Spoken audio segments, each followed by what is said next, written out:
I'm going to show you how to do the ice glitch in Bowser's Fury. I've been practicing this like crazy, so I'm going to show you how I learned it and what I can do to somehow help you if you want to go speedy fast after crouching so many times through ice. First step, go to settings. So as you can see here, I changed the ZR and the R buttons. You can have it if there's a different way that's better for you, you could do that. Like if you wanted to have it for the X button for some reason. But for me, I find that the ice glitch is easiest by switching these two because I can't really spam well with the ZR button. I don't know why, that's just how I am. But with the R button, I feel like I could get faster inputs out of. So I did that. Anyways, grab a propeller thing. The world record holder, I believe, did it through here. And he did it so fast that he went onto this platform, jumped, and then you see the, I don't know what to call it, the stick that's like the pole. He would jump on that, jump on the tip of the boat, and then he would go all the way with the camera going crazy. I'll edit and zoom in where you need to go, and you have to go right over there. Or what you could do, which is what I prefer, it's not as fast, but it's definitely better in learning how to do this glitch, is through here. You can see like I have like this line going from here to here, kinda. It gives me enough time to like build up the speed almost, and practice over and over and over. I saved right here just so that I can have one file specifically for this instead of traveling all the way back. Once this reloads, it just puts me right in the area, and then I could just try the glitch out again. So it puts me back here.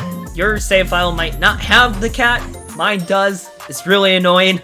I probably could be in the game and then the cat would not be there, but it is what it is. So I'm first just going to show you a comparison between the two. I'm going to show you what it looks like when you don't crouch and when you do crouch. So obviously you don't want to not crouch, you want to crouch. It's a really big comparison. So I'm just going to do this, and then jump, and then do this. As you can see, I'm nowhere near that boat, and I will nowhere be anywhere close to my destination that I need to go to. So I'll line up in a perfect line, and I'll show you what it looks like with it. It takes me a couple tries, so I might just edit to when I actually manage to get a good jump.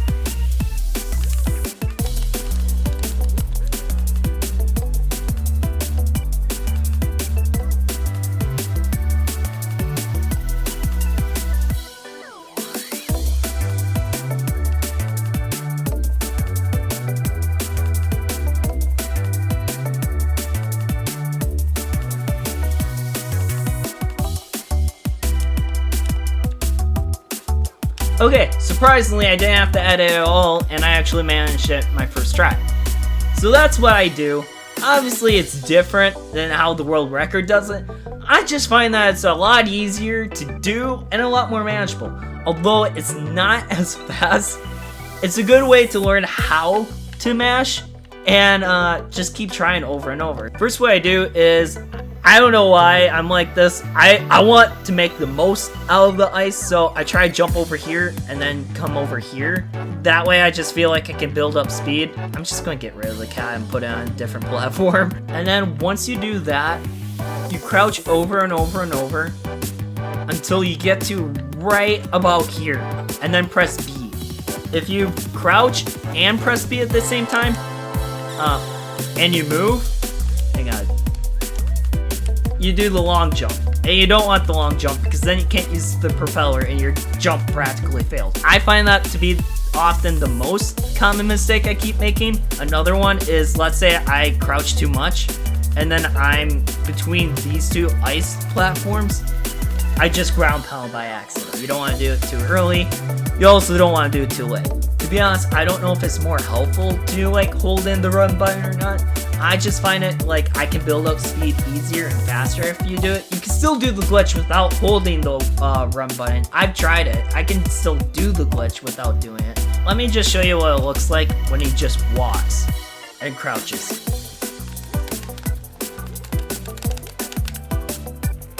You can tell that I wasn't even holding the Y button there, and he was already getting speed. And I was just doing this over and over. So I'm going to show you the 3 different ways that you can make it onto that ship. The first one is to use Bowser Jr. jumps. Usually you can get about 1 or 2, and then Bowser Jr. is stupid and won't give you a third. Until you like jump on a platform and then use the propeller again. Then you can get another 2 and then make it onto that platform. I don't know if you can get more than 2. I've only ever managed to get 2 Bowser Jr. jumps. I can't get more than 2. So let's just say, like, oh, I'm not going to make it.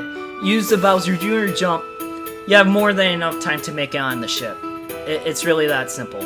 Also, when you do make it on the ship, for some reason, I feel like I lose my speed when I go onto the booster pads. Mario's already going fast enough, and I feel like if I go on the boost pails, the game forgets Mario's speed, and he goes to the speed that you're supposed to go with the boost pails. So I try to avoid that, and instead I try doing vector jumping. I change the direction that I'm going, just so I can have enough momentum, and then you go on there, and then you can continue all your way over to that platform right yonder. So the second way you can do is use your claws to get onto the boat. You get like an extra second or 2, and it's helpful, like let's say you're almost to the water, but you're almost to the boat too. Use your claws, you can get an extra second, and then you have enough time to get onto the boat. Then you can do some vector jumps. I haven't been successful with vector jumps this way, but if you can, great. Go to the tip of the boat, do a couple Bowser Jr. jumps, and then you can still get to the top of that platform to get that shine if you were to do a speedrun.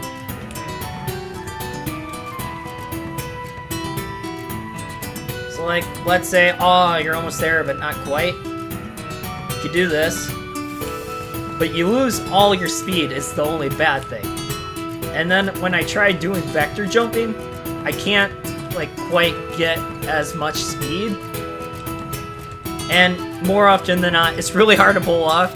But if you can somehow do vector jumps and you can get onto here, you can still do Bowser Jr. jumps and you can get like 2, and you still have enough time to get onto that platform before going to the water.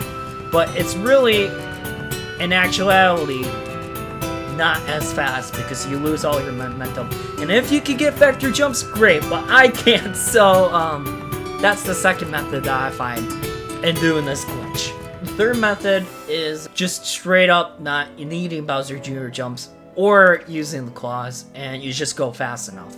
Although it's not the world record method and it's not as fast, efficiency-wise, I can pull it off a lot easier than going over there, and I'm still trying that way, but I find it easier to do it through here without Bowser Jr. jumps onto the boat, or through the claws onto the boat, because I can just jump, and then use a couple Bowser Jr. jumps to get onto the platform.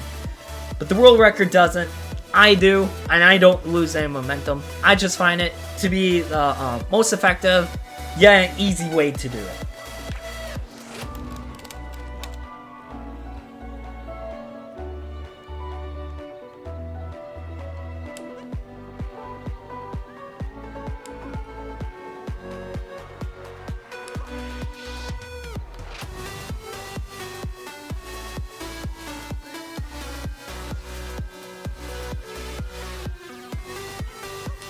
So as you can see right there, I only ever needed 1 Bowser Jr. jump to make it over here, but I still managed to pull it off, and I did some vector jumps onto here, and I didn't lose any momentum in the process.